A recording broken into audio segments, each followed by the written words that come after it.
Okay, I think we'll be able to check and send them in next 1 or 2 days. We can then see. Okay,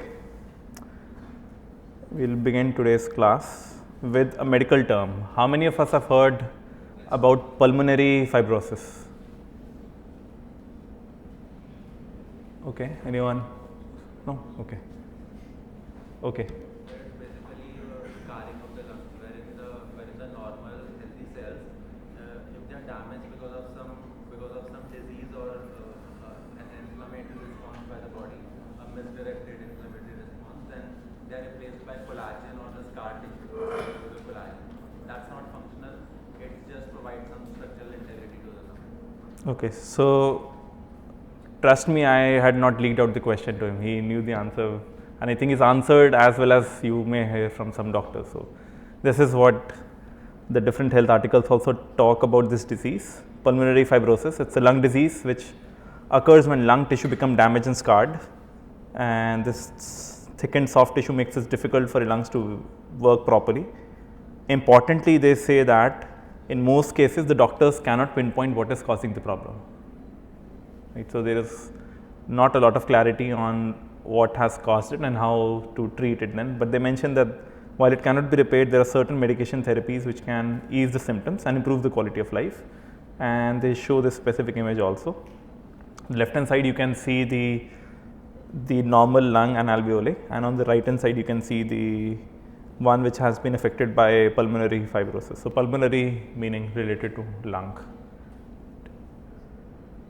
So we will be talking about this problem and an associated Kaggle competition which was on pulmonary fibrosis progression.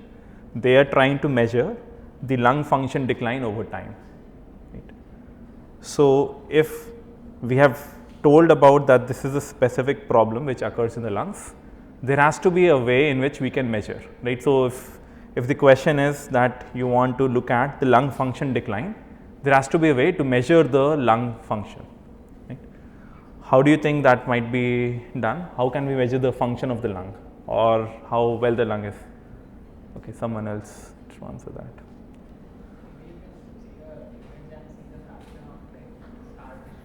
Okay, so Rahul says that you can look at the image and perhaps a radiologist can look at an image and get a sense of the fraction of the scar tissues. Okay, that is one. That can require you to go to a radiologist typically, or you will have to do a CT scan or something, which is both expensive in time and energy, but the other alternatives will also have to be like that. And what you are also assuming is that everything is visible via the image that you are taking. Right? I do not know if many of these tests are 3D or not. Like there is 3D Doppler etc., but they are very expensive tests. Right. The comparatively to 2D, these are very expensive tests.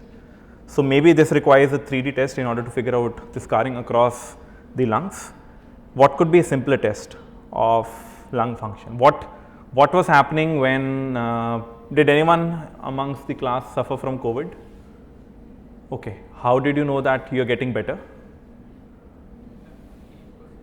Sorry?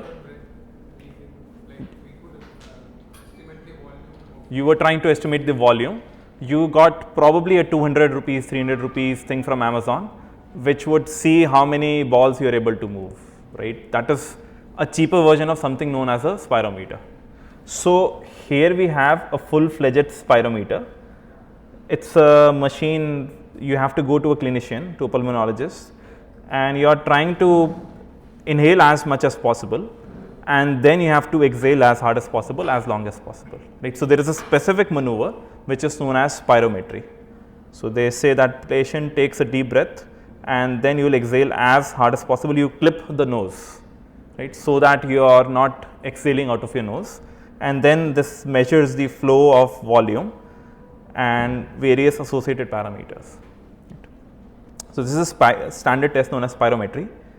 So we interestingly had a paper on trying to do the same using masks, right. So what we said is that we can have a mask, and on that mask we can put some audio sensors. So this was not the first line of work to do spirometry using variables or using everyday objects, but it's one of the many kind of work. The idea was that you'll have an audio sensor put in a mask, and when you are exhaling, performing the maneuver in here, you can look at the audio as a proxy to the flow. Right? The reason I am showing you this is, when you're trying to then exhale out air, you typically get two curves which are of particular importance. The first one is called the flow volume curve, the second is the volume time. And the relationship between volume and flow is just the integration. Volume is integration of flow over time.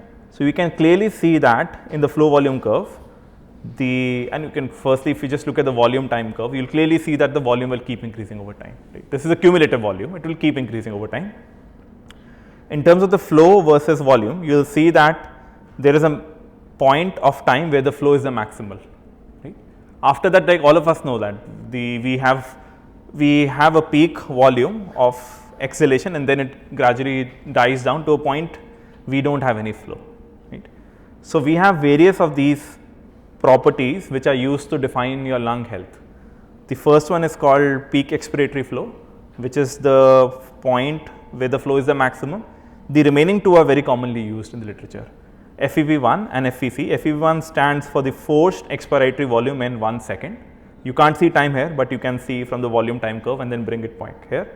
And C, forced vital capacity, which is the total volume that you are able to exhale. Right?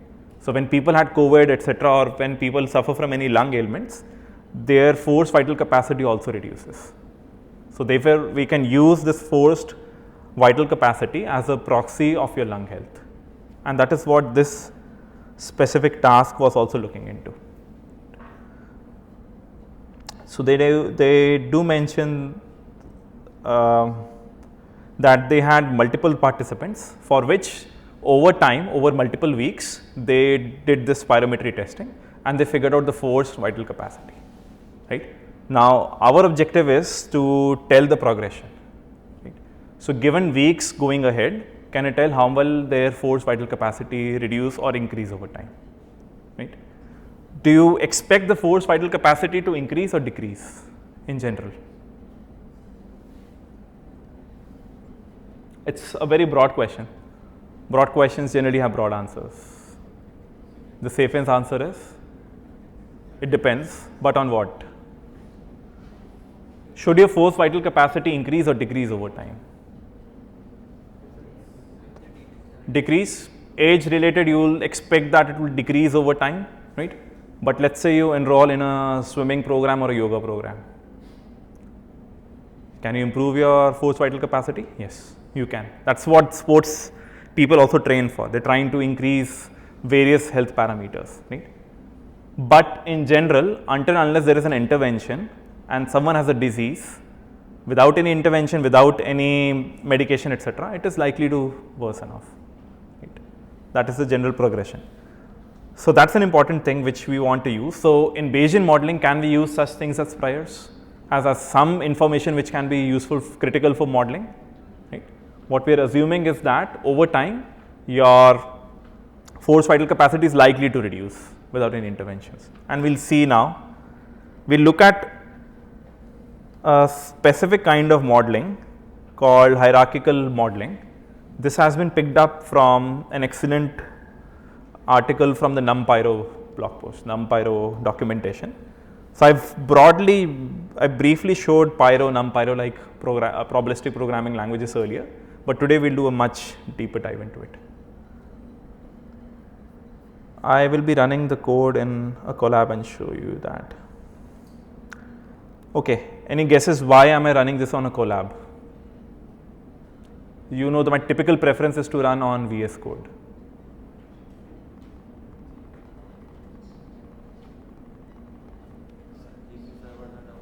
The GPU server was not down, but that's a good guess. Sorry?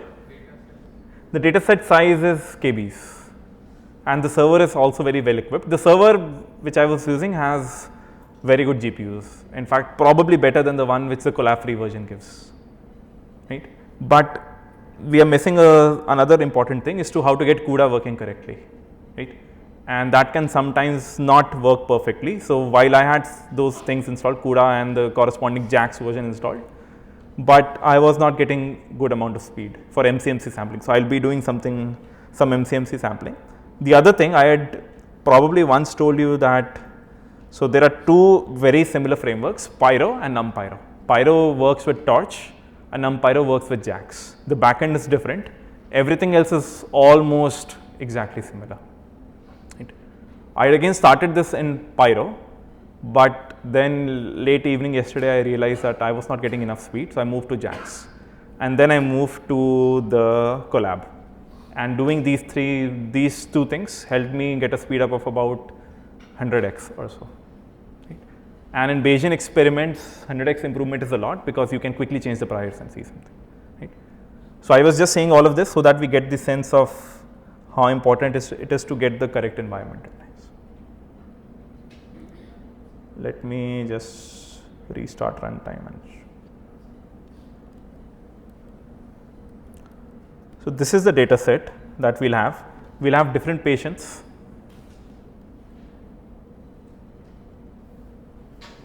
Weeks is -4, 5, 7, 9, so on and so forth, right? So you have one reference point, which is 0th week, and you have some data for some participants from before that, and for some participants ahead of that. Now we can see this force vital capacity, right? What do you think this units could be? ml, milliliters, right? It cannot be liters. So it's in ml. So it's saying that certain people have about 2.5 liters of volume that they can exhale from their lungs. There are some other things also like age, sex, smoking status, etc. But we will not be looking into any of these. We will be primarily focusing on this time, the FVC and the patient ID, just to keep things simple. If I show you the data set, we have about 1600 records where the minimum week is -5. So we are going -5 weeks to 133 weeks ahead of this. So the last sample is taken 133 weeks prior to week 0, post to week 0. We have about 176. We have 176 patients, and we have different number of records. Different number of records meaning different number of times they went to the doctor for the different participants. There are 130 odd participants who went about 9 times, for recording. There are a very small number of participants, patients who went 10 times, 8 times, 7 times, 6 times. So most of them went about 9 times. Right. And this is the interesting plot now. This is showing the progression of their FVC over time. It for 3 different participants. You can very clearly see that I've purposefully drawn this on the common y axis. You can see that there, firstly, can you see that there is a decline for each of the participant over time? Secondly, what else can you observe from this? One, we see that there is a decline for all the participants. What do you think, Christopher? What else can you notice? No, I'm asking Christopher. What else can you observe from this plot?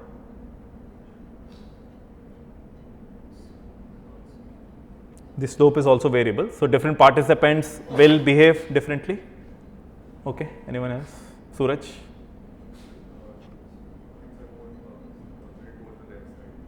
Can you repeat it a little louder, please?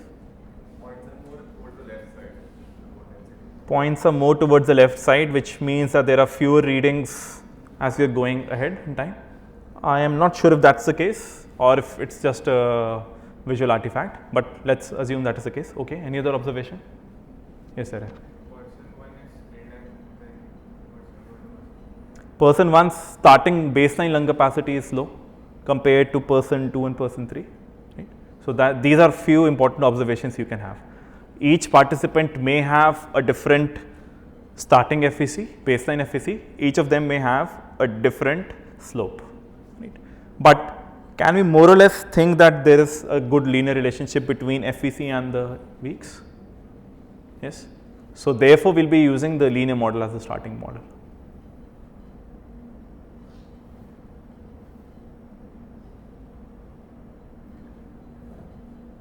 I'll be installing NumPyro. and I'll be using first, I'll be not doing anything sophisticated, I'll be using sklearn. I get my weeks values, so I'll get for each record I have the corresponding week. So this is my data frame, right? So I'm basically getting this vector corresponding to weeks, and then I'm getting the vector corresponding to FVC, and then I'm just building FVC as a function of weeks, a linear function of weeks in scikit-learn.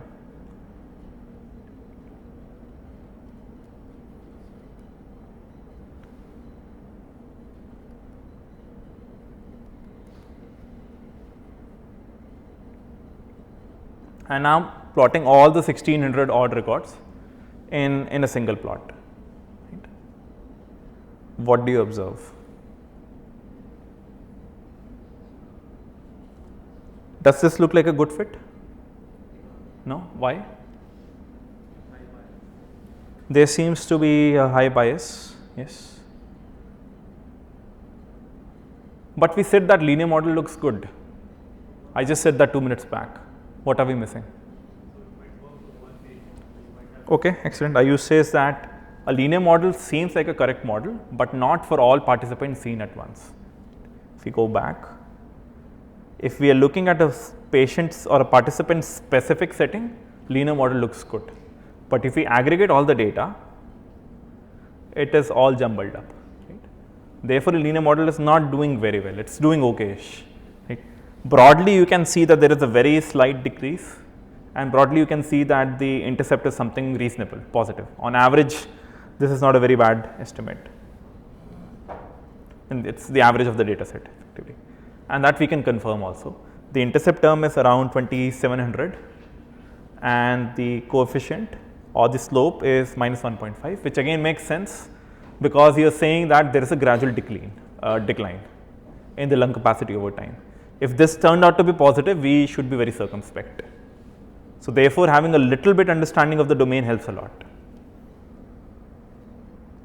Now we can go on and compute the mean absolute error on the trained data set, and it turns out to be 654. Right? Now we will be looking at the same model, but from a probabilistic sense. From a generative view, we look at it. So this is the model I am talking about now. I'll say that my alpha is normally distributed with mean 0 and not 1, it's 500.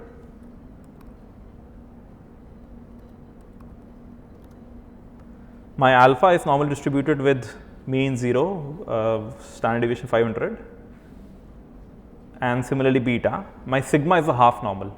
Does everyone here know what a half normal is? Even if you don't know, you just the term half normal means that it's only one side of the normal, right? So it's an appropriate prior for something like sigma, because sigma cannot be negative. And then for each week, I am saying that, or for each sample in that data frame, I am saying that my FVC is normally distributed with alpha plus beta into weeks or beta into x with variance sigma, with variance sigma square. Right? Fairly simple model. Now this model is the equivalent to the scikit-learn one under certain assumptions. Right? Firstly, in the scikit-learn one, we are not really talking about any likelihood, right? Although it's a normal likelihood with a fixed sigma, but we're never talking about that here. And we're just figuring out the MLE here in scikit-learn. But now in this kind of a framework, we will be trying to use MC and get the posterior, right? So work with theta map as well as work with the posterior predictive. And the beauty of programming languages, of probabilistic programming languages like Pyro, NumPyro and PyMC and Stan and MC, there are a lot of such, is that the maths and the code are almost equivalent.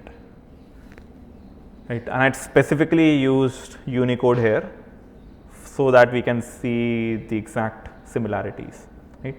Alpha equal to numpyro.sample alpha, this is the name, and this.normal 0500. So you can see that the code is exactly corresponding, and where I had this for loop, right, I have written something known as numpyro.plate.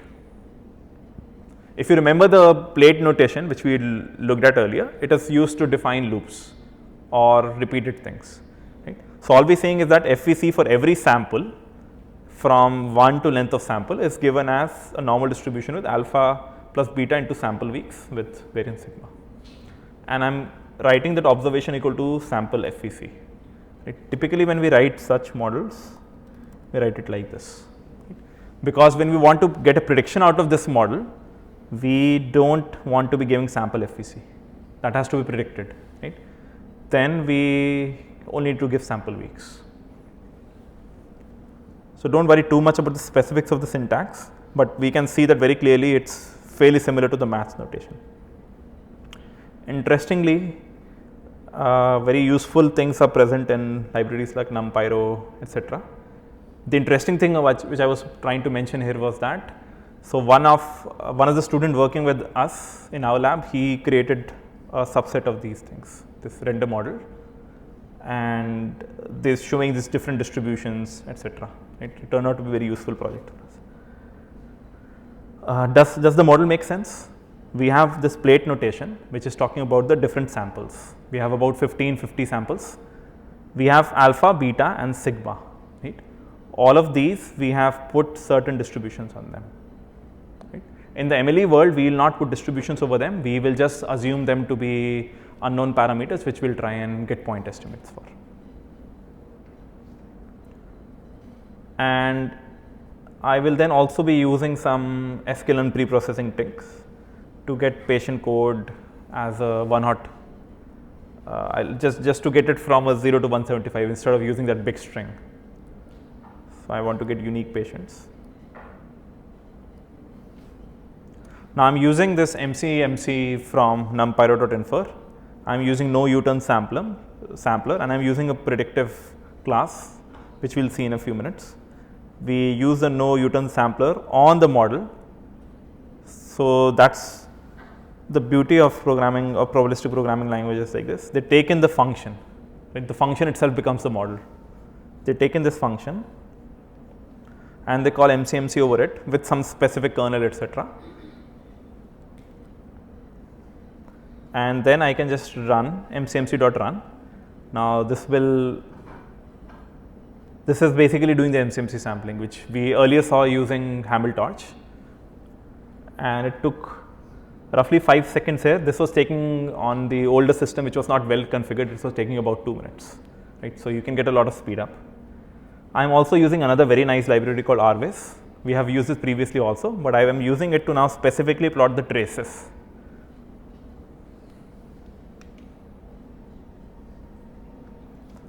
So, we can now see, what do you think these plots mean? What are these showing?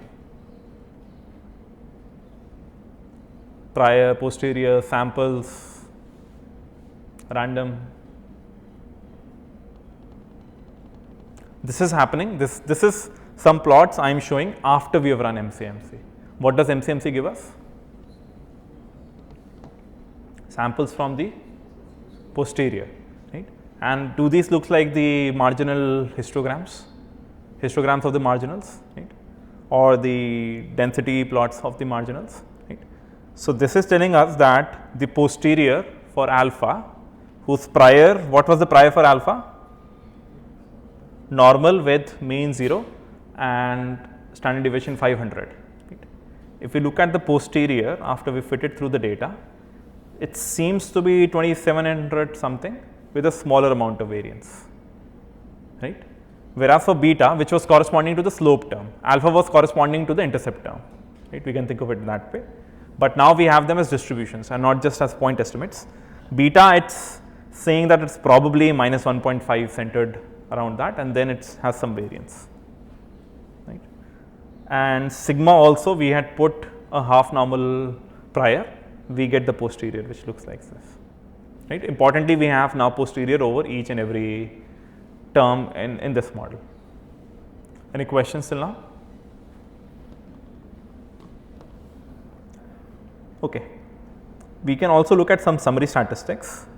Alpha, the mean of alpha is about 2725 and beta is minus 1.22, sigma is 775, right. What do you think about these numbers? Do they make sense to you? Do they look reasonable to you? remember what we saw in the sklearn results. Let's go back.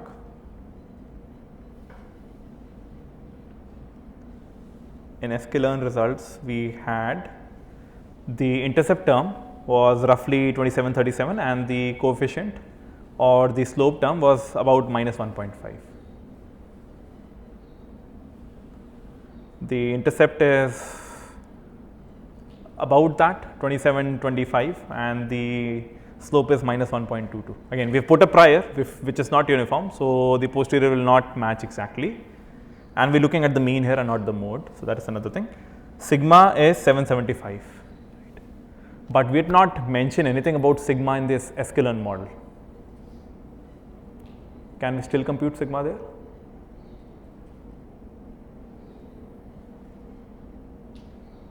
I was earlier planning to ask this in the exam, but I am asking it now, which does not mean I cannot ask again.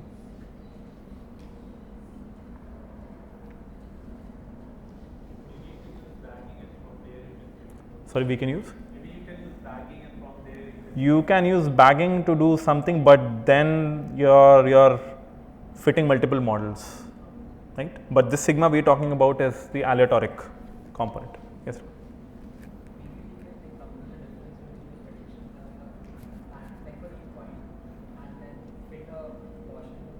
Okay. So, let me show you something which we have already seen.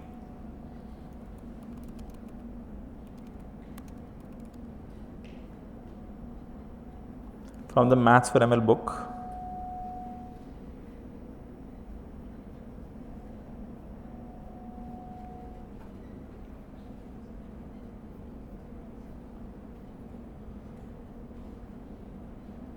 Okay.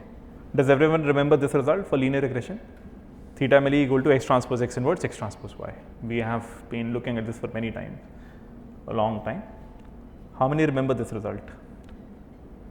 Sigma square MLE equal to just the mean squared error, right? Here phi of xn is just the prediction.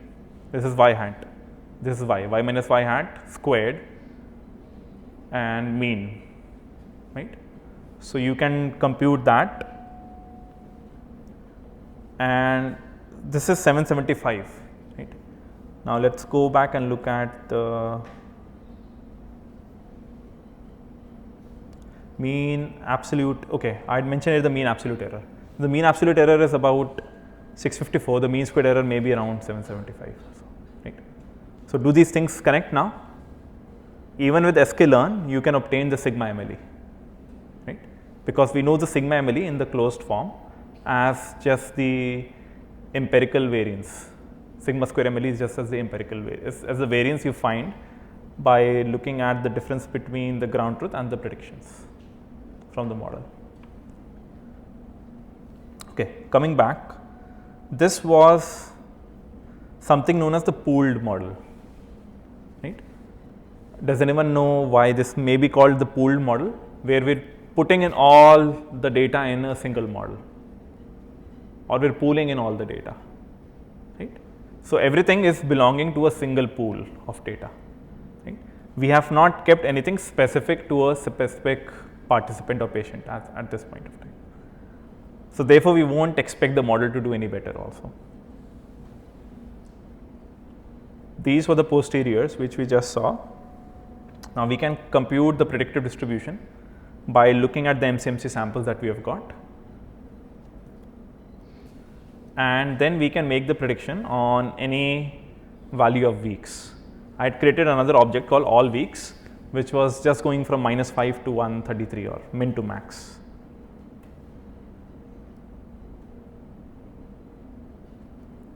This is showing the FVC, mean predicted FVC over time from this model.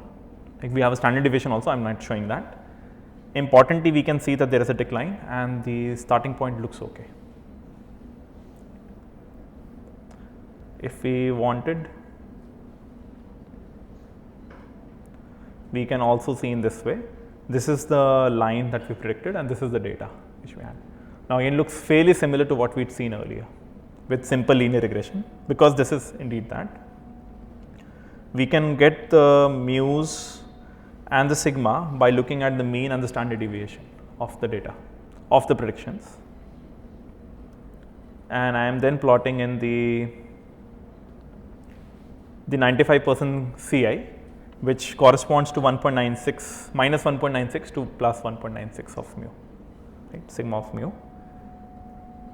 Does this look like a, coming back to the question which we had in the exam, does this look like a good uncertainty plot to you?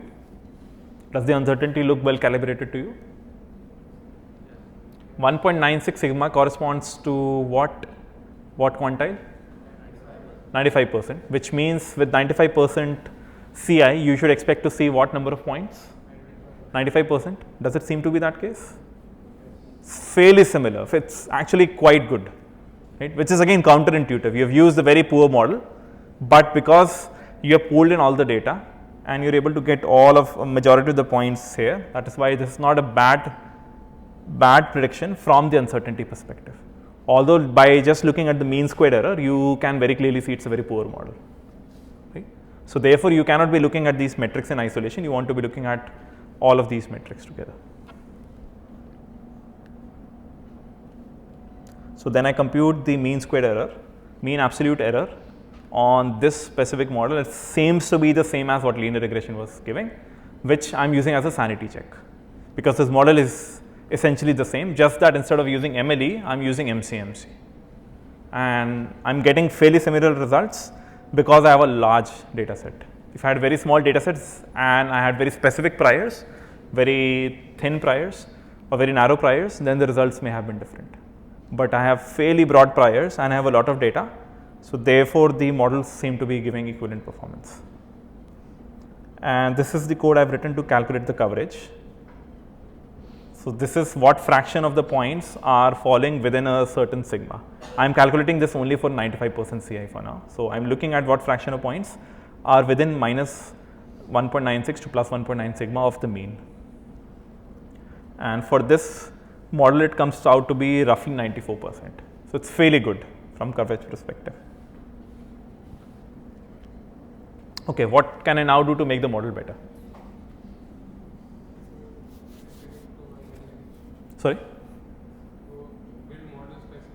Okay. We will now want to make models specific to each participant. Why could that be a bad idea? Everyone probably knows why it could be a good idea. Why might it be a bad idea to build a model on a per patient basis? Okay, anyone else? Okay, Ayush. So we may have a new person. Okay. We may have a new person, and then what do you do with that? That person's data, you have absolutely zero data, right? Now this is not very different from the problem which companies like Netflix and Amazon will face. Let's say they want to recommend you to watch some movies, but you're a new user. You have not watched any movie. How do they recommend you any movie now? They have absolutely zero data. So this is also known as the cold start problem. Does anyone know where the cold start terminology generally is being used? Engines, right? So we don't typically have the problem, those problems in western part of India. You go to north, right? In the winters, the car doesn't start, cold start. Right? So you want to heat you have to have enough heat into the system. So such models will fail. If you build a person specific model, you don't know what to do for a new participant. Any other downside?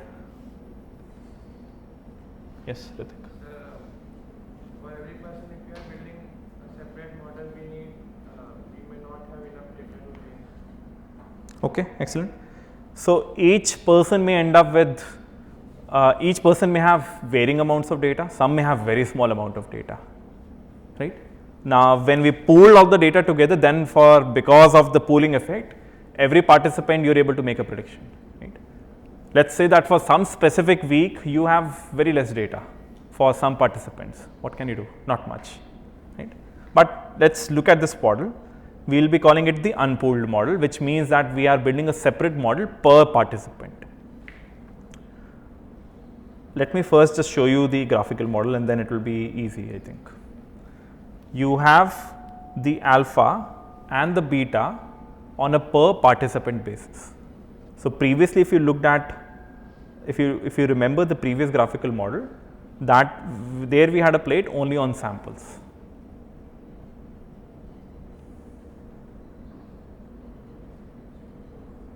Here we had a plate only for samples, right? Which means that for all the patients you were using the same alpha and beta, but now you have the plate on the patient also, along the patients also, which means that for each patient you have a separate alpha and a separate beta. Right? So we say alpha for a given patient is normal, beta for a given patient is also normal, sigma is still kept outside, and we have a plate here also for each of the individual samples that we have. Now, if we go back to how we will go about writing it, we will say sigma is half normal 20 or anything which we want. Then for each patient, we have an alpha of p, right.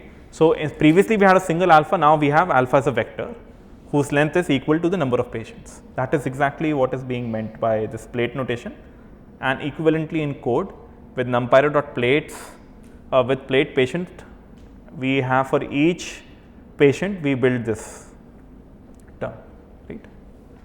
We have a big alpha vector where each entry corresponds to a single distribution corresponding to a single patient. And for each sample, or for each sample that we have, FVC for the ith sample is normally distributed with alpha, but you will have to carefully look at the corresponding patient. So, this should be actually like this.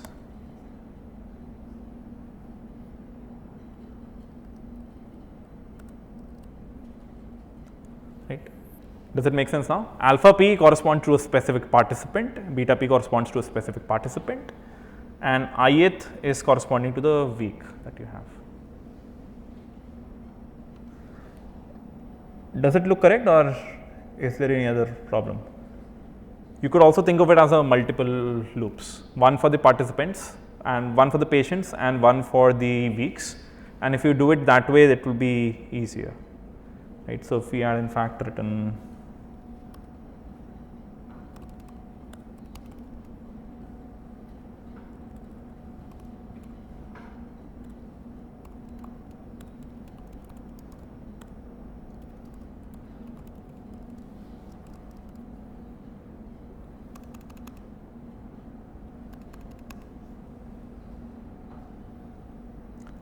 alpha p corresponding to the participant, something like this, right. You index into the participant into alpha I, and then you have correspondingly for the week also you have. We do not have a specific alpha for a week, right. So, something like this.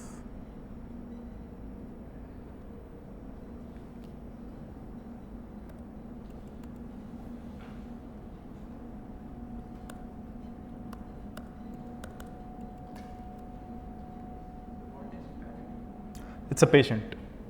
For a specific patient, okay, this is not going to work the way I was expecting it, but anyway,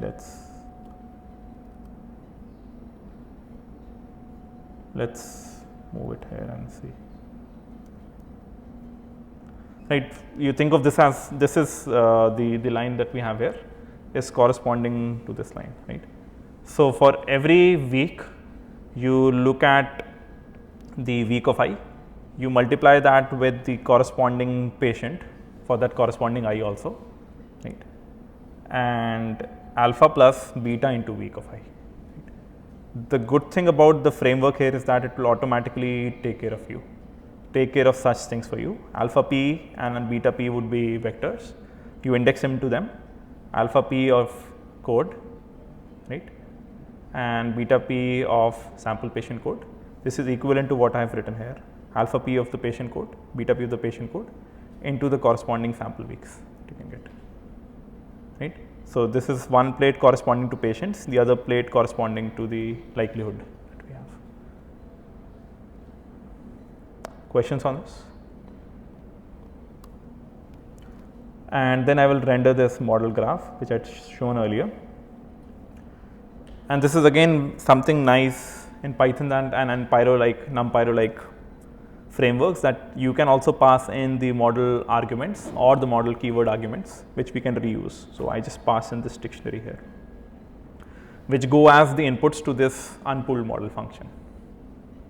Right, sample weeks, sample patient code, sample FVC, and the keys are the same: sample week, sample patient code, sample FVC.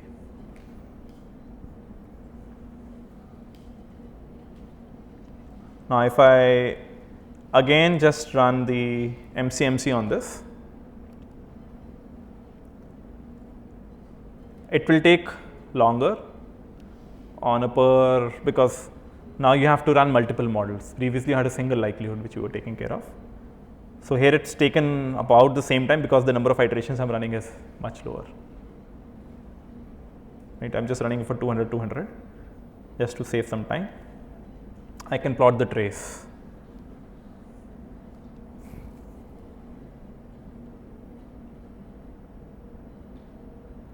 Why is this taking so long?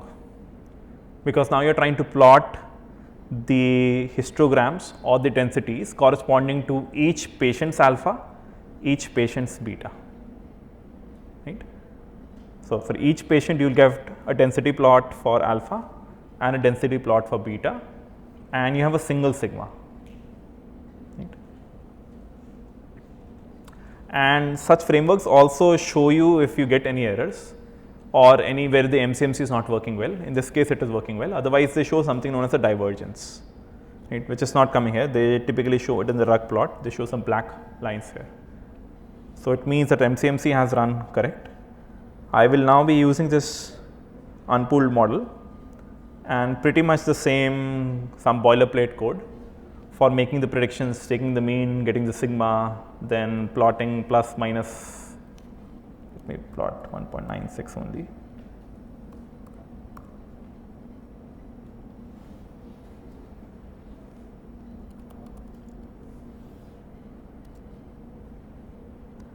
Now I'll be plotting for a specific participant. What do you think now? Does it look much better to you? Let's view for, saying something. So it looks, to see if this is better or not, I will also show another argument that I put specifically to show the change. Right. The green ones that you are seeing is from the pooled model, right, when you fed in all the data in one go. The blue ones that you are seeing is from the unpooled model or the participant specific model, and you can clearly see that it is much better, right, both in terms of the mean squared error and in terms of coverage also. It seems like a much narrower band. We can view this for some of the participants also. First, without the with just the unpooled model, we can again see that the bands are much better, the trends look much better. And if we were to also view the other model, we can see it's not doing a good job. Right? There's a lot of bias in this previous model. And I'll now compute the same metrics which I had done earlier. What do you see from the metrics? For linear regression or the pooled model, so the linear regression, sklearn linear regression is the pooled model only. The mean absolute error was 600 odd, and now it's about 100 odd. So we improved significantly by reducing the bias. Right? We can look at the coverage, and the coverage is now 0.97. Coverage being 0.97, what does it mean? Overconfident, underconfident? Underconfident? Why do you say it's underconfident?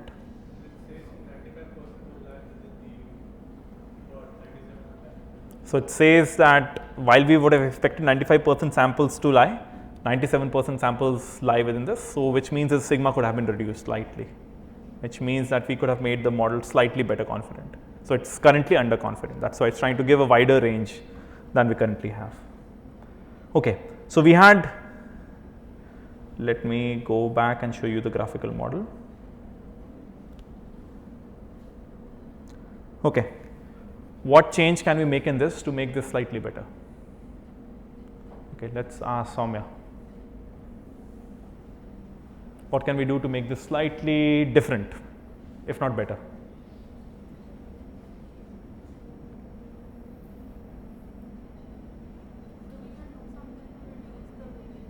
Okay, we can do something to reduce the variance. How we can do that? So currently what we are saying is that the intercept is a function is specific to participant, the slope is specific to a participant, but the sigma is not specific to a participant. What can we do?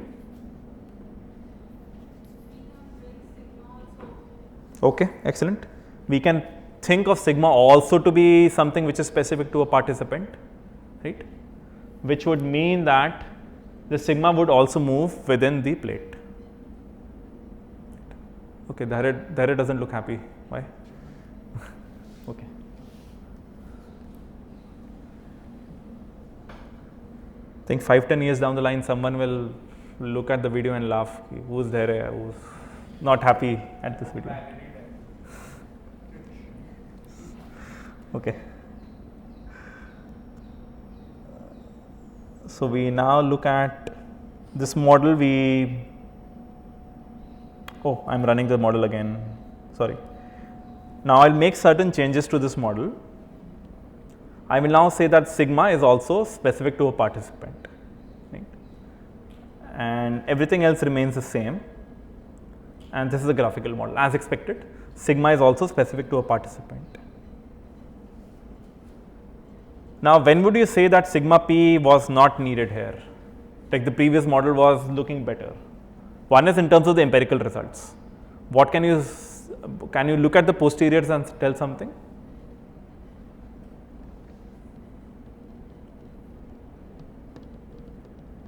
Okay, Suraj. Okay, excellent. If all of them end up being fairly close to the previous sigma value, you can say that we probably didn't need to have a sigma on a per participant basis. Let's look what we get.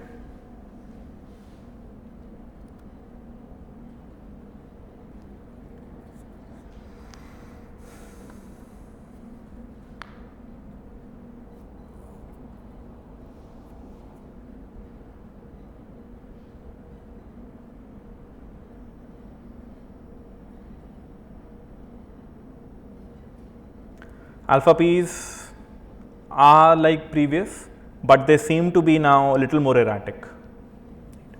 Beta p's also seem more erratic. Importantly, sigma p's have a huge variance for each participant. So therefore, it means that there is some scope to fit the model better on the current data set, right? So my next question is also coming soon. Just say this line carefully. I'll ask my next question based on this. Sigma p seems to be showing a lot of variance. It is showing you that you have additional tuning knobs for the given data set, right? Do you think that's good or better, or good or worse? What could be the problem if we have a lot of tuning knobs? What is the problem with decision trees of infinite depth? Overfitting, right? If you have a lot of tuning knobs, you can fit the training data perfectly, but you will do a poor job at testing time, right? So therefore, we have given an additional tuning knob, and we'll see what we get. We'd expect the mean absolute error on the training data to now have reduced further, right? Let's see if that happens or not.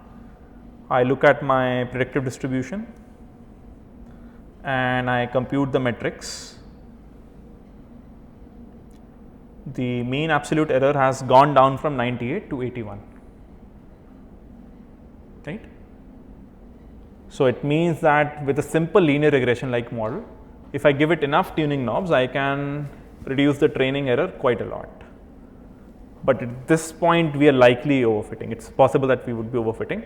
To properly test this, we would need a different testing set also, which I have not given in this notebook.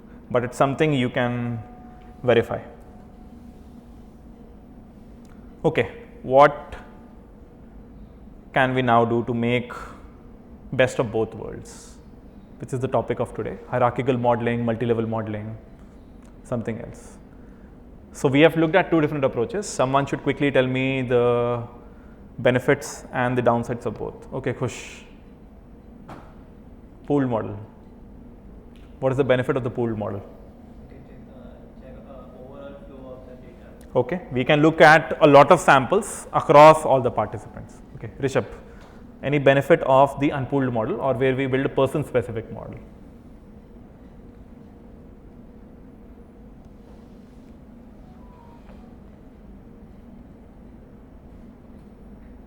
Any benefit? The model seems to be fitting better, right? It's a person specific model, right? Something that the person is, it is looking at the attributes of all that specific person. Okay, do you have any other point? Okay, now what can we do to make things better? Yes. Okay, so Sachin says that can we learn a prior from the pooled model and then use it in the unpooled model? Something like that. That is one approach. Or we could just have a single big model which has certain of, which is, so if we look at this spectrum, right, we have infinite flexibility in the unpooled model, right, because you can have each and every group or each and every participant can learn something very specific to them.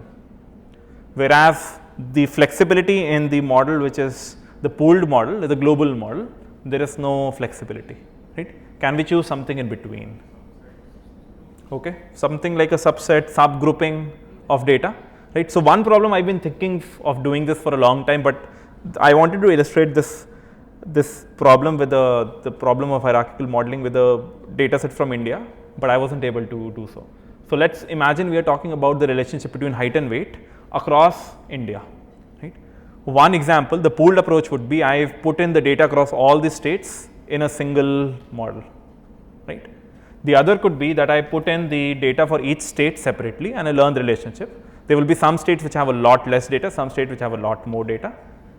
The third, could we think of the fact that certain states would be similar to each other, right. The states in the north probably would be similar, the states in the west would have some similarity because of the weather, because of the history, because of ancestry, etc., right. So can we think of some subgroupings which exist within them, right? Or there is some relationship which exists between different participants, different states, etc. And that is what we are trying to model. Coming back to this example, we will call this a hierarchical model. I will first show the model and then we will come back to how to specify this. I have still said that each participant has a separate slope and a separate intercept. Beta is the slope learnt on a per participant basis and alpha is the intercept learnt on a per participant basis. That has still not gone. Sigma is learnt across the data set, but I have now two priors, mu alpha, mu beta, sigma beta, right, which are common across all of the participants. Right. So think of it as there was a generating process which generated the data across these different groups, right, but the generative process is common across all of these groups. There is some variance across the generating process, like we say that alpha, okay, let me go to the code. Alpha is a normal distribution with mu alpha and sigma alpha, and this we do for each participant. Right. So each participant's prior slope, prior intercept, alpha corresponds to the intercept, right. For each participant, the intercept is normally distributed with certain parameters mu alpha and sigma alpha. Now because you have different mu alpha, because it's a distribution, you can get different samples, right. You have a normal distribution, you could draw 500, you could draw 1000, you could draw minus 500, whatever, right. And similarly for beta, which is the slope, we are saying that the slope for each participant is drawn from a normal distribution with certain parameters mu and sigma, right. But in order to make this hierarchical, what we are saying is that mu's and sigma, mu alpha, mu beta, sigma beta, they are also distributions, right. So previously, if you remember, we were specifying the values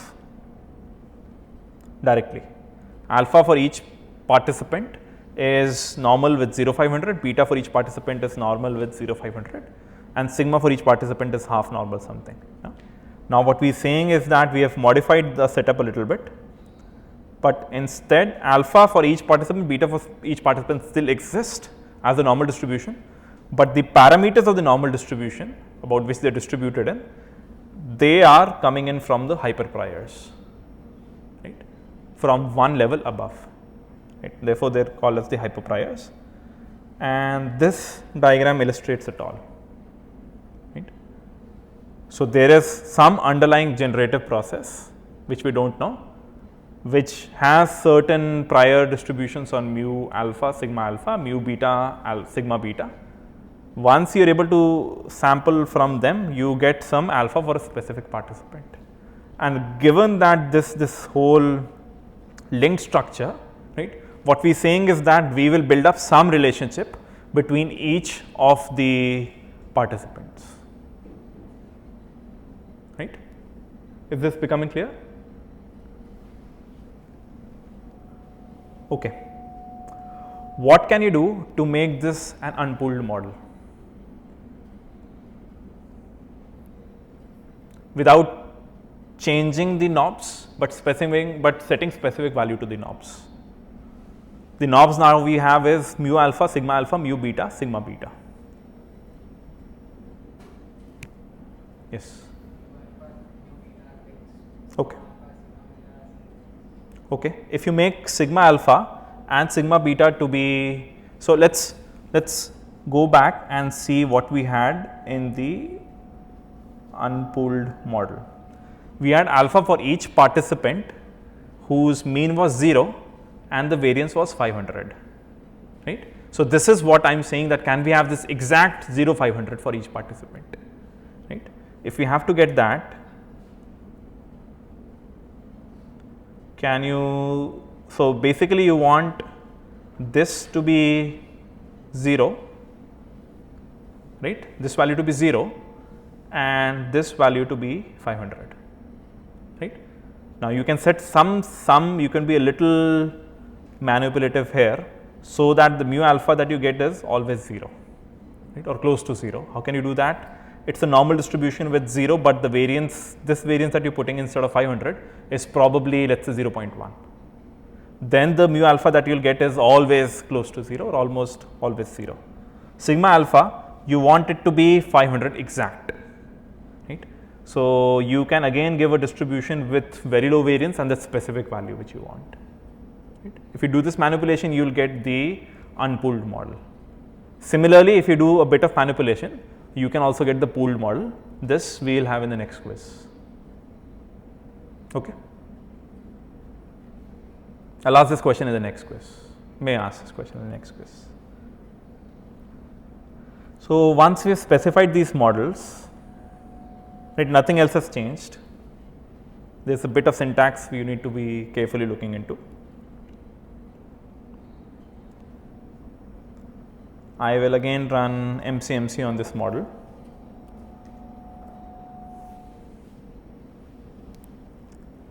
This may take a little longer because it is a more complicated model, so it will take some time. In the meantime, any questions?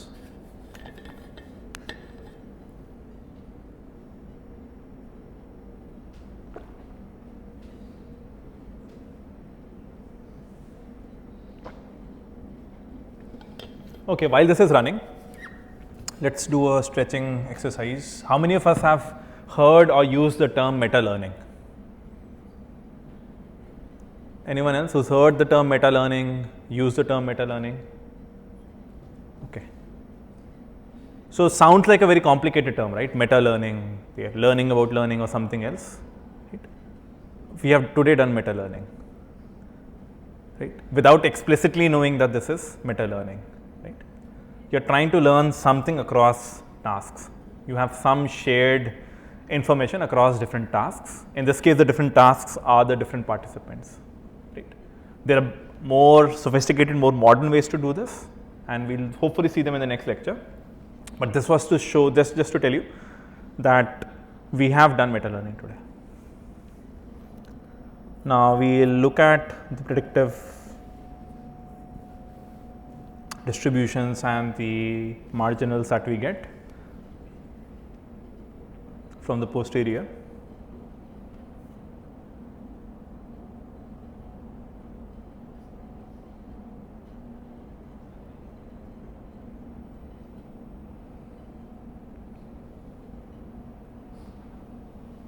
So we get the alphas, the betas, the mu alphas, the mu betas.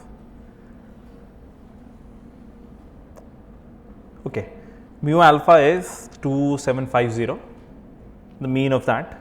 It's another good thing which is happening here is that they are almost seeming like normal distributions, right?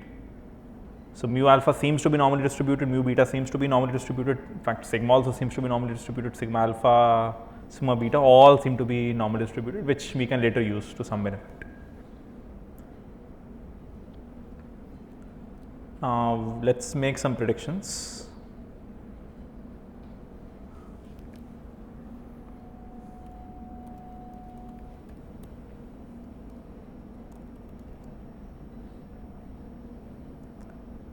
Okay, what can you say, what can you infer by looking at this table?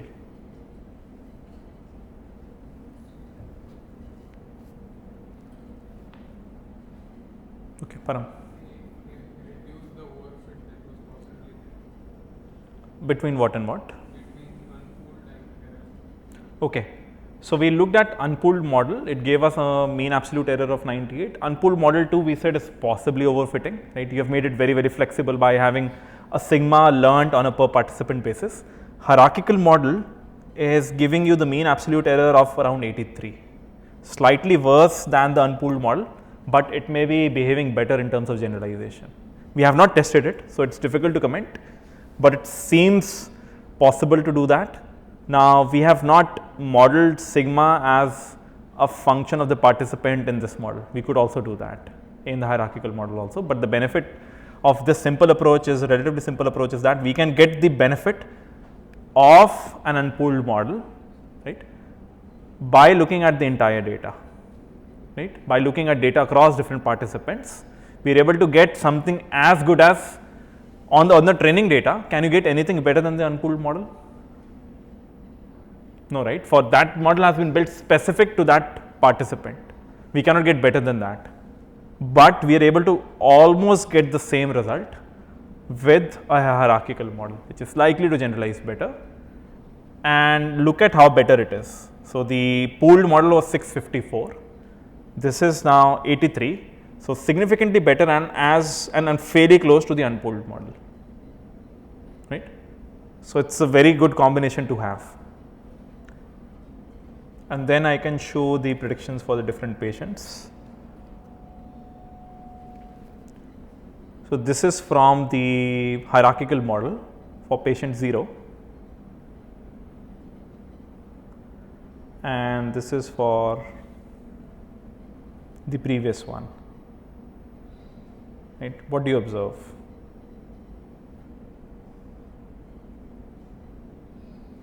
Yes. Less underconfident. Okay. So one, you can see that the bands seem to be narrower, right? Seems to be more clearly aligned, but essentially I think we'll also need to have a look at the test set in order to make better inferences. But the important thing is that without looking at a specific model per participant in the hierarchical model, this is a hierarchical model, we are able to get fairly good results, right? Per participant was going to have a lot of problems. Especially let's imagine the case where a specific participant had only 2 data points. So there the variance will turn out to be very, very large in a unpooled model. But in the hierarchical model, because you're able to leverage the data across different participants, the variance would not be that huge.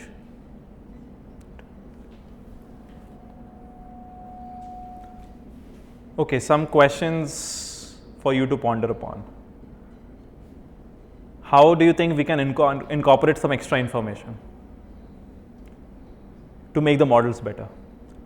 Extra information would mean extra fields in the database. like let's say the age or the smoking status. Kind of categorization. We can do categorization, or we could do something similar. So this is what this notebook, from which I had mainly borrowed all the examples, pretty much used their code and then made some changes. You could also look at the smoking status of the participants, do some label encoding or in some way look at them. So now you have a plate on the smoking status also, right? Because you have different categories of participants that exist. So you could look at that, but they importantly show that when you add a layer to the model hierarchy on the smoking status, the model starts becoming a little ill-behaved, and it's an advanced topic. We will most probably not cover this, but it is called, cannot hear, not in this example, I think.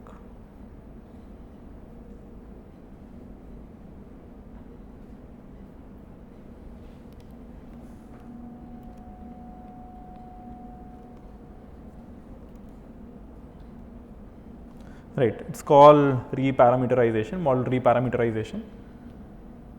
I will not go into the details, but I think anyone who is interested in this can read more on their blog, on their website. Okay, coming back, how do we predict for a new participant in the hierarchical model? There are a few cases which we can quickly discuss. First is the new participants have some observations, right? So we have one new participant, that participant has, let's say, 2 or 3 readings, right? How do we make predictions for them in the hierarchical model? Okay, Ayush says that we try to figure out which distribution they fit the best. So what Ayush is saying is, perhaps we look at their small data and we look at all the alphas and the betas you have learned for the individual participants and see which of them is fitting the best and then use those parameters. Okay, we could do that. I have a simpler proposal. Let's assume that we can add the data from this participant at the training time, right? So at training time, instead of having n participants, we now have n plus 1 participants, right? We don't have to change anything. We just use the same model as we currently have. Just that for this new participant, we have lesser amount of data, but we can use the same model as it is unmodified. But one challenge with this approach is that we are assuming that we have the capability to retrain the model. For each participant, if we retrain the model, it is very expensive. So therefore, we need to do something else. What can we do?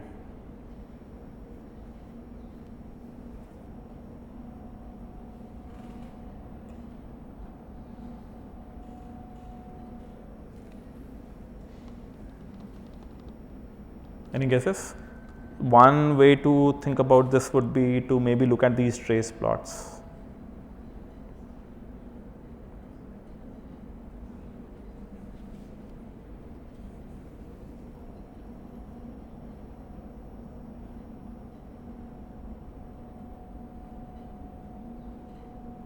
So these are effectively samples from the posterior, right? But this is not the posterior.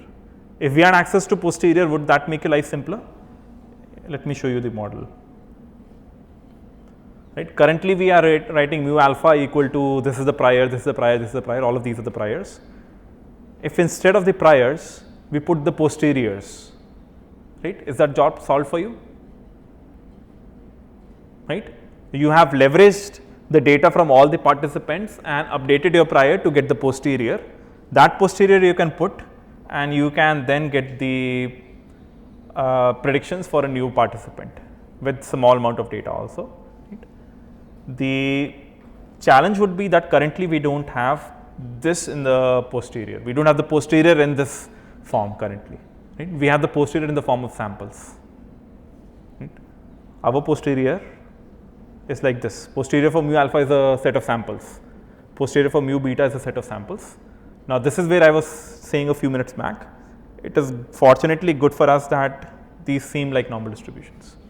we can assume a parametric normal distribution form and say that, let's say our mu alpha, mu beta, all of them are normal distributions. Posterior, we calculate the parameters of these to be able to get our posteriors in a form of a distribution. Once you have that, all you need to do is to traverse from top to down, and you can make predictions on unknown participants also. Or if you want, you can fine tune the posterior for the new participants also on whatever small data that they have.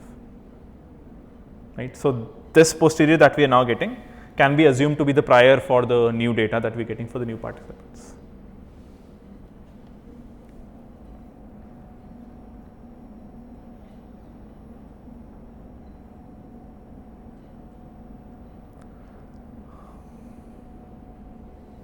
Okay, any question?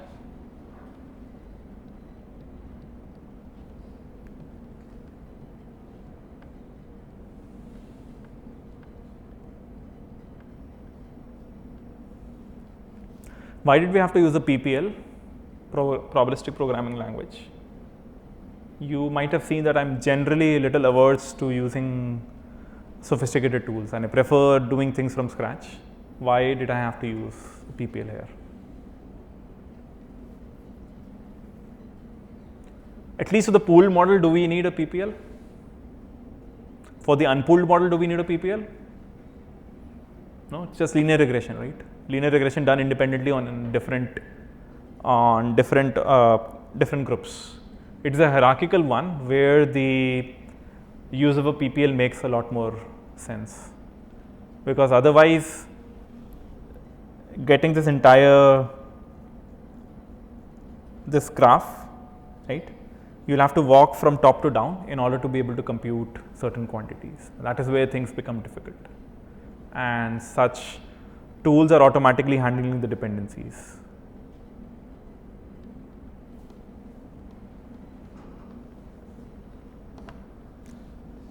Okay, any final questions? Sorry? So Vipul is saying that, can we say this as a type 2 likelihood? I had hinted about this in the quiz, if you noticed. The last question of the quiz was a simple form of something known as empirical Bayes, right? I think if you look at this question again, you will be able to see that what we were trying to do was to infer the prior from the data, right? That is what we did. We tried to infer the prior from the data. Type 2 likelihood is somewhat a very specific technique of empirical Bayes, or sometimes used interchangeably with the term empirical Bayes, where you are trying to optimize the marginal, right? So then you will be able to acquire certain values for them, and you convert this into an optimization problem. I have not yet done this. I have not yet discussed type 2 likelihood. We will see how much time we have, and if possible, we will look at it in one lecture. Okay, any other question? Okay, thank you. We will meet on Thursday then.